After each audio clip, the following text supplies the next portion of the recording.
सामान्य माणसासाठी अत्यंत आवश्यक असलेला हा निर्णय महाराष्ट्र शासनाने घेतला। त्याकरता सर्वप्रथम मी माननीय मुख्यमंत्री एकनाथजी शिंदे, उपमुख्यमंत्री देवेंद्रजी फडणवीस, उपमुख्यमंत्री अजितदादा पवार, पालकमंत्री चंद्रकांतदादा पाटील आणि महसूल मंत्री माननीय विखे पाटील साहेब या सर्वांचं मनपूर्वक आभार मानतो आणि धन्यवाद देतो की हा सामान्यांसाठी अत्यंत आवश्यक असलेला निर्णय झाला आणि त्याची पुढची वाटचाल म्हणून प्रशासनानं सुद्धा अत्यंत चांगली कष्ट घेऊन लवकरात लवकर संपूर्ण या अमरावती विभागातला म्हणजे 5 जिल्ह्यांमध्ये पहिला डेपो हा धामणगाव रेल्वे इथे सुरू झाला।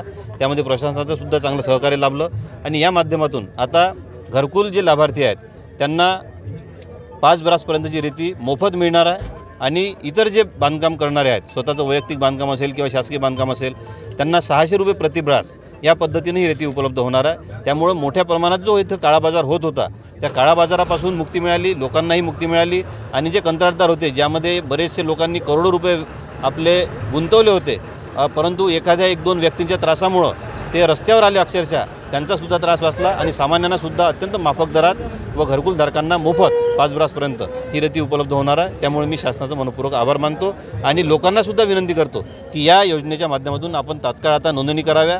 ऑनलाईन नोंदणी मोबाईलमधूनही करू शकतो किंवा सेतू केंद्रातूनही किंवा आपल्या ग्रामपंचायतचे जे सेंटर असते तिथूनही आपण ह्या गोष्टी सगळ्या रजिस्ट्रेशन करू शकतो। याचा लाभ सर्वांनी घ्यावा। धन्यवाद। एबीपी माझा, उघडा डोळे बघा नीट।